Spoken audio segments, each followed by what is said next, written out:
तो नमस्कार प्रिय विद्यार्थियों, एक बार फिर से आप सभी का स्वागत है आपके अपने YouTube चैनल समग्र शिक्षा MP09 पर। जी हाँ, अगर आप ये वीडियो YouTube पर देख रहे हो तो सब्सक्राइब करना ना भूलें चैनल को। साथ ही साथ अगर आप ये वीडियो Facebook पर देख रहे हो तो पेज को फॉलो करना ना भूलें, और अगर ये वीडियो आप Instagram पर देख रहे हो तब भी फॉलो करना ना भूलें। देखिए, अभी तक पिछले वीडियो में हमने योज्य तत्समक, योज्य प्रतिलोम, गुणात्मक तत्समक, गुणात्मक प्रतिलोम, हमने इन नियमों को देख लिया है। और आपका जो फर्स्ट चैप्टर स्टार्ट होने से पहले, क्योंकि अभी जो न्यूली 2016 26 सॉरी की जो एनसीईआरटी है उस के चैप्टर नंबर 1 में 8th क्लास के ये क्वेश्चंस नहीं मिलेंगे। हाँ, ये हटा दिए गए हैं, लेकिन मेरा शायद ये मानना है कि क्योंकि ये ऑब्जेक्टिव में जरूर पूछे जाते हैं, इसलिए हमें इनके प्रश्नों के ऊपर थोड़ी सी प्रैक्टिस करने की आवश्यकता है। इसके लिए मैं आप लोगों के सामने कुछ प्रश्न लेके आया हूं। सारे मिक्स्ड रहेंगे, आपको योज्य प्रतिलोम, योज्य तत्समक और गुणात्मक तत्समक, गुणात्मक प्रतिलोम, ये सारे के सारे क्वेश्चन इसमें मिक्स्ड मिलेंगे। तो एक बार प्रैक्टिस करने के बाद में आपके जो ऑब्जेक्टिव टाइप क्वेश्चन है वो कभी गलत नहीं होंगे। चलिए फटाफट हम देख लेते हैं। सबसे पहले मैं योज्य प्रतिलोम देख लेते हैं। देखिए, योज्य प्रतिलोम यानी मैंने बताया था नियम के अंदर कि दुश्मन नंबर, यानी हमें अपना दुश्मन नंबर चुनना है। जैसे यहाँ क्वेश्चन दिया है कि सबसे पहले तो निम्नलिखित में से प्रत्येक के योज्य प्रतिलोम लिखिए। Right the additive inverse of each of the following. First, second, third, fourth and fifth question दिए हैं। पांचों के आप लोगों को यहाँ पर लिखने हैं क्या? योज्य प्रतिलोम। देखिए, 2/8 का योज्य प्रतिलोम क्या होगा? माइनस का 2/8। देखिए, प्लस का 2/8 है, तो इसका जो दुश्मन नंबर होगा वो क्या होगा? माइनस का 2/8। तो हम कह सकते हैं कि 2/8 का जो योज्य प्रतिलोम होगा वो माइनस का 2/8 होगा। The additive inverse of 2/8 is -2/8। Okay, चलिए नेक्स्ट क्वेश्चन है -5/9 का जो योज्य प्रतिलोम है वो क्या होगा? तो the additive inverse of -5/9 is 5/9। देखिए, इसका जो विरोधी नंबर है वो विरोधी नंबर क्या है? प्लस का नंबर होगा, माइनस का नंबर होगा, तो उसका जो विरोधी नंबर होगा यानी दुश्मन नंबर होगा वो प्लस का होगा। क्यों? क्योंकि ये दोनों काट के हमें क्या दे देंगे? 1, है ना? सॉरी, शून्य दे देंगे, 0 दे देंगे। तो योज्य प्रतिलोम में हमने देखा था कि जो 0 दे दे हमें, ऐसे हमें नंबर चाहिए। अब देखिए यहाँ पर ये दोनों आपस में कट के हमें 0 ही देंगे। अब सेम एज इट इज -6/-5, तो ये माइनस से माइनस कैंसिल आउट हो गया। 6/5 जो कि आपका पॉजिटिव बना। अब इसका जो योज्य प्रतिलोम रहेगा वो रहेगा माइनस का 6/5, यानी एडिटिव इनवर्स रहेगा माइनस का 6/5। एज इट इज आपका 2/-9 का ले लो तो उसका आ जाएगा पॉजिटिव 2/9, यानी इसका जस्ट अपोजिट, उल्टा नंबर। उल्टा नहीं, प्लस माइनस में होगा तो उसका योज्य प्रतिलोम प्लस का होगा, और प्लस का नंबर कोई होगा तो उसका जो प्रतिलोम होगा वो माइनस का होगा। ठीक है, चलिए अब आते हैं हम योज्य तत्समक।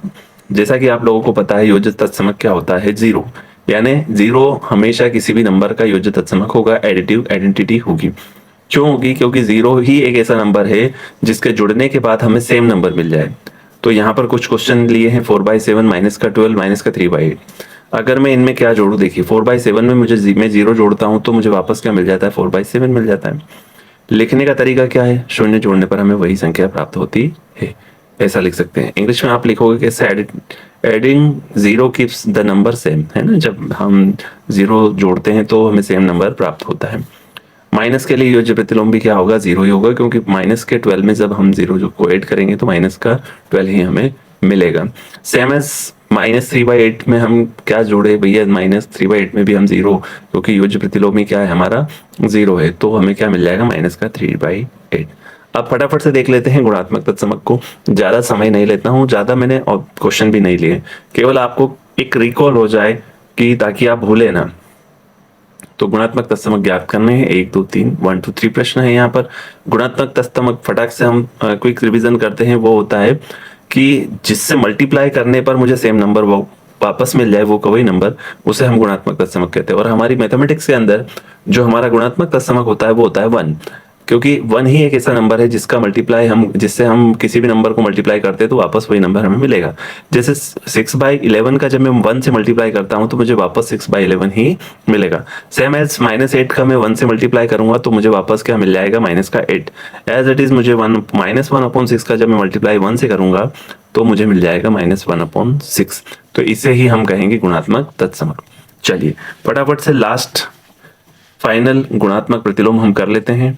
इससे हमारे जो बेसिक क्वेश्चंस होते हैं, जो ऑब्जेक्टिव टाइप क्वेश्चन होते हैं, तो वो हमारे कंप्लीट हो जाएंगे। गुणात्मक प्रतिलोम मल्टीप्लिकेटिव इनवर्स है ना, तो कुछ नंबर्स लिए गए हैं, इनके हमें गुणात्मक प्रतिलोम निकालने हैं। तो फटाफट देखते हैं। और गुणात्मक प्रतिलोम में हमने समझा था कि केवल नंबर को पलट दें, है ना, और अगर सिंगल नंबर हो तो उसे अपॉन में ले लें, 1 के अपॉन में ले लेंगे। तो अभी फिलहाल देखिए 5/12 है, जैसा कि फर्स्ट क्वेश्चन लिया है मैंने, तो 5/12 लिया है। अब इसका गुणात्मक प्रतिलोम क्या होगा, 12/5, उल्टा हो गया। 12 से 12 कैंसिल आउट हुआ, 5 से 5 कैंसिल आउट हुआ, तो हमें ऊपर भी 1 मिला, नीचे भी 1 मिला, और जब 1 से 1 डिवाइड होगा तो 1 आएगा। एज इट इज मैं 6 की बात करता हूँ, माइनस के 6 की। अब ये रेशनल नंबर नहीं था, बटे में इसके कोई नंबर नहीं था, इसीलिए इसका जो गुणात्मक प्रतिलोम बनेगा वो 1/6 बनेगा, 1/6। यानी देखिए कहने का अर्थ ये है कि इसके बटे कुछ नहीं होगा, मतलब क्या होगा, 1 तो होगा ना, इसीलिए ये इधर पलटेगा तो ये हो जाएगा 1/6। सीधा सिंपल सा कॉन्सेप्ट, इसीलिए उसको 1 के अपॉन में लिया है हमने। तो 6 से 6 कैंसिल आउट हुआ, और ये हमारा ये 1 से क्या हो जाएगा, 1 कैंसिल आउट हो जाएगा, तो हमें क्या मिल जाएगा, 1। सेम तीसरा जो क्वेश्चन था हमारा वो था माइनस का 3/7। अब माइनस के 3/7 की बात कर लेते हैं हम। तो माइनस का 3/7 इसका जो गुणात्मक प्रतिलोम होगा वो 7/-3, तो ये कट जाएंगे चारों आपस में, तो 1/1 हमें मिल जाएगा। और 1/1 यानी 1 को जब मैं 1 से डिवाइड करूंगा तो मुझे 1 मिलेगा। हमने ये भी पढ़ा था कि 0 का कोई भी गुणात्मक प्रतिलोम नहीं होता है। क्यों नहीं होता है, क्योंकि देखिए 0/1 है तो ये तो चल जाएगा क्योंकि 0 है, लेकिन जब मैं किसी भी नंबर के नीचे 0 ला दूं तो वो अनडिफाइन हो जाता है, अपरिभाषित हो जाता है, इसीलिए गुणात्मक प्रतिलोम इसका नहीं होगा। आई होप वीडियो आपको अच्छा लगा होगा। अगर वीडियो अच्छा लगे तो हमें कमेंट में जरूर बताएं। साथ ही साथ अगर आप नए हो तो चैनल को सब्सक्राइब, पेज को फॉलो करना ना भूलें। और भी आप दूसरे बच्चों की सहायता के लिए इतना योगदान कर सकते हैं कि इसको शेयर जरूर कर दीजिएगा। जिसे भी नीड होगी, जिसे भी आवश्यकता होगी, वो वहां तक आप इस वीडियो को पहुंचा दीजिएगा। यही एक गुरु दक्षिणा के रूप में हो जाएगा मेरे लिए, लेकिन इससे क्या होगा कि किसी दूसरे बच्चे की सहायता हो जाएगी समझने में। अगर आपको वीडियो अच्छा लगे तो आप लाइक करना फिर ना भूले, फिर से एक बार बोलता हूं मैं। और आखिरी अंत में फिर से हम यही कहना चाहूंगा कि जम के मेहनत कीजिएगा। इस बार आपके साथ में समग्र शिक्षा MP09 परिवार खड़ा है। हम जो भी बेहतर कोशिश होगी आपके लिए हम करेंगे। आप अपनी तैयारी बरकरार रखिए, जारी रखिए।